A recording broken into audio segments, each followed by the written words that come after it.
Rebonjour, j'espère que vous allez bien. Toujours avec votre professeur de français langue étrangère, Abdelhakim Sarer, et votre chaîne YouTube Apprendre le français autrement. On étudiait le roman Athènes, le dernier jour d'un condamné de Victor Hugo. Aujourd'hui, il est question de l'analyse du chapitre 9. Mais avant de commencer, on va voir, comme chaque fois, une petite situation. Donc, dans le chapitre 8, en attendant son pourvoi en cassation, le narrateur comptait le temps qui lui reste à vivre avant le jour de l'exécution. Le pourvoi en cassation, c'est lorsque, par exemple, un jugement est annoncé, celui qui est jugé, ou bien le condamné, envoie un pourvoi en cassation où il demande de revoir son jugement. كيرسل واحد الطلب من بعد ما كيتحكم عليه اللي كيطلب فيه دونك إعادة النظر في هذاك لو جوجمون ديالو في داك الحكم اللي تصدر عليه تيرسلو لو كونداني ولا هذيك لا بيرسون جوجي. C'est comme ce que nous avons ici. Donc on parle de Stinef par exemple ici au Maroc. Donc le narrateur, qu'est-ce qu'il faisait pendant ce temps-là, en attendant son pourvoi en cassation? Il comptait le temps qui lui reste à vivre avant le jour de l'exécution. Il compte le temps. Il se dit, bon voilà, elle est passée donc, 5 semaines, peut-être 6 semaines, il ne me reste pas beaucoup de temps, il me reste quelques jours à vivre. Donc dans le chapitre 9, qui commence ainsi, je viens de faire mon testament. Mon testament, le testament c'est un document, sous forme de papier, laissé par la personne soi-disant qui attend sa fin par exemple, ou bien que après sa mort, donc sa famille aura le droit d'avoir ses bienfaits. Le testament واحد لو دوكيومون كيخليه داك الشخص اللي باغ اكزومبل كيكون مريض وعارف راسو غيموت ولا هو تيخليه كوم سوا ديزون ابخي سا مور لا فامي ديالو ولا واحد لا بيرسون عنده لو دروا ياخد الممتلكات ديالو اكسيتيرا. À quoi bon? Je suis condamné aux frais et tout ce que j'ai su fera à peine. La guillotine, c'est fort cher. Donc la guillotine, on le sait, c'est le moyen avec lequel ils vont couper la tête du condamné. Et donc la guillotine, le mersal. Je laisse une mère, je laisse une femme, je laisse un enfant. Si vous remarquez ici, c'est toujours le jeu qui parle, narrateur, condamné à mort et personnage principal en même temps. Qu'est-ce qu'on découvre dans ce chapitre? Qu'il va laisser une mère, une femme et un enfant. Et si vous remarquez, donc dans cette phrase, nous avons une répétition. Et où se situe la répétition? Elle est toujours au début de chaque groupe de mots. Je laisse, je laisse, je laisse.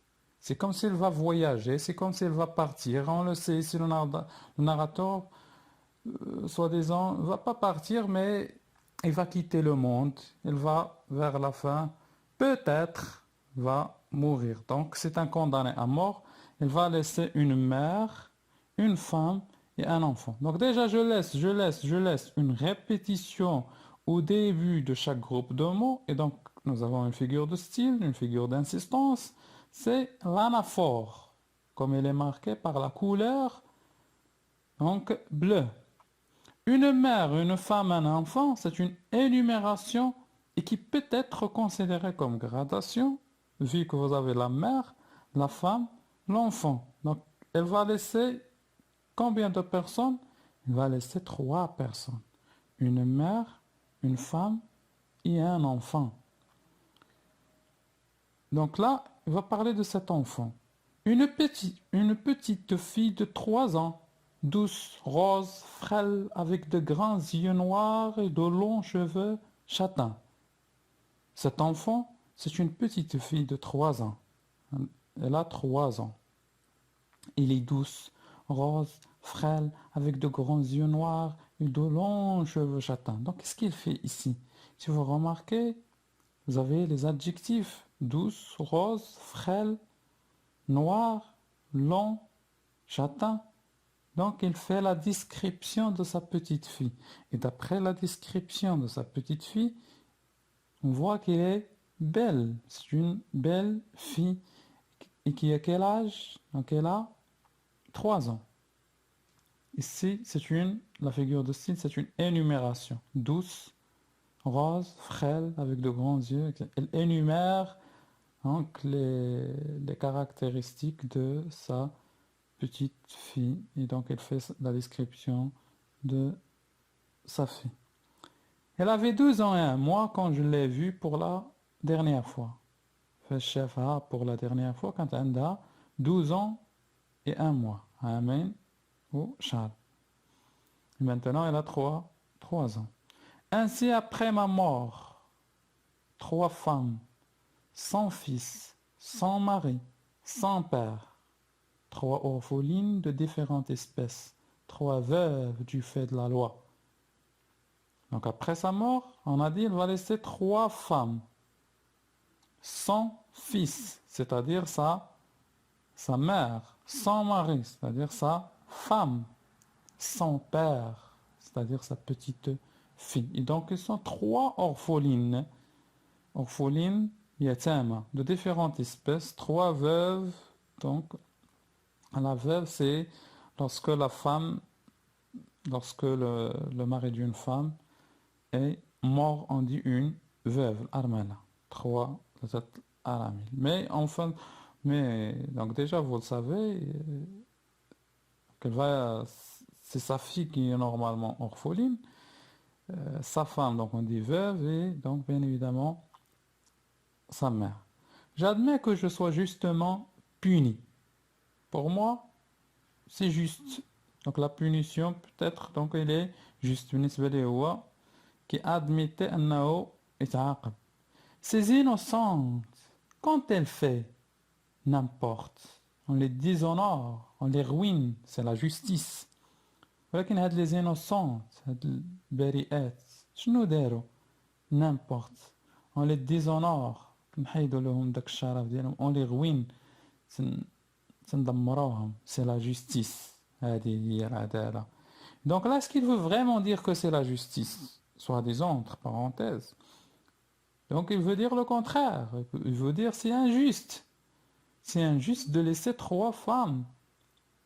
Et donc déjà, sans fils, sans mari, j'ai pas, donc j'ai pas mentionné.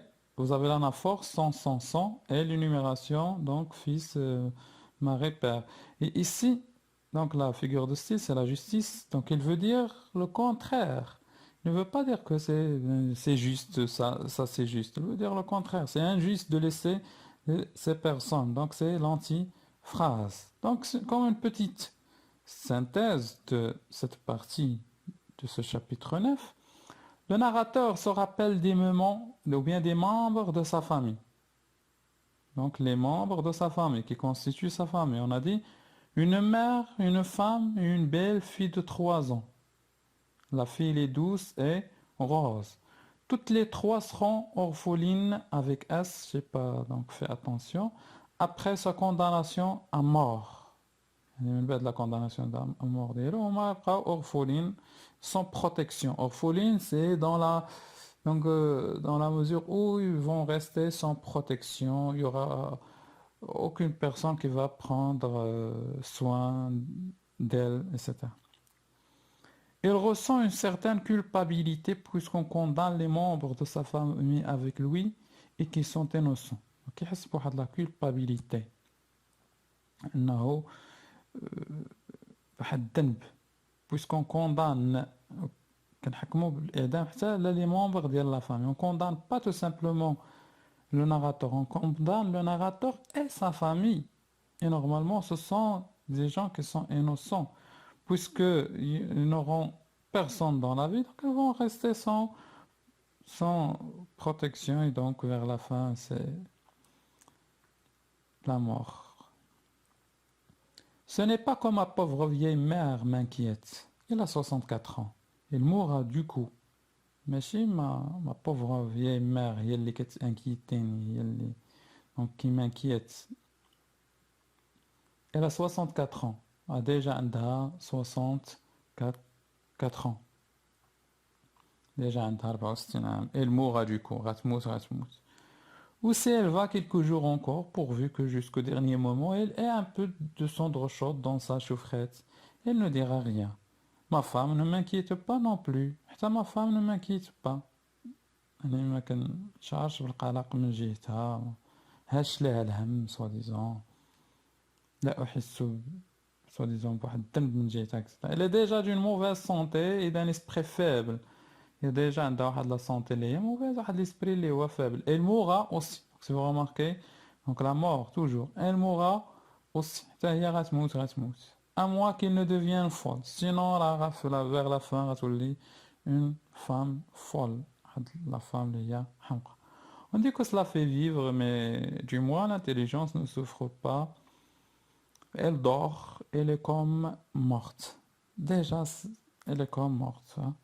Elle est dans une mauvaise santé, donc elle n'est pas n'est pas bonne, n'est pas saine et sauf, et donc elle mourra vers la fin. Elle est comme morte vers la fin. Voilà, déjà là, la santé d'Yala, elle est grave. Mais ma fille, mon enfant, ma pauvre petite Marie, qui rit, qui joue, qui chante à cette heure et ne pense à rien, c'est celle-là qui me fait mal. Mais ce qui me fait mal vraiment, c'est ma fille.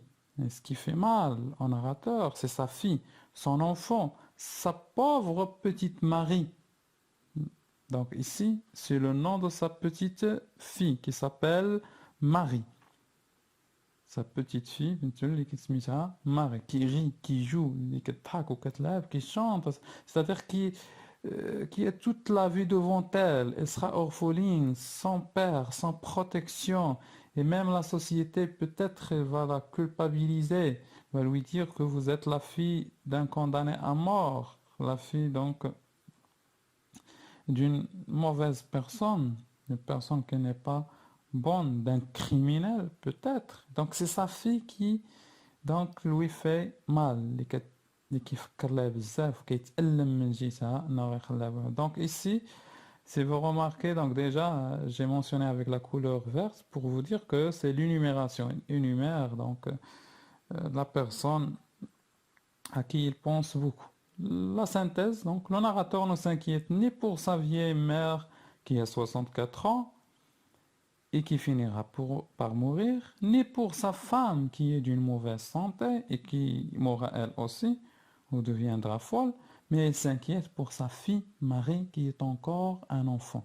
Donc ce qui fait mal au narrateur, c'est sa petite fille Marie. Elle pense beaucoup à sa petite fille Marie, parce qu'il donc va rester seul, sans protection. Sa mère, elle est malade. Sa grande-mère aussi, elle est déjà vieille.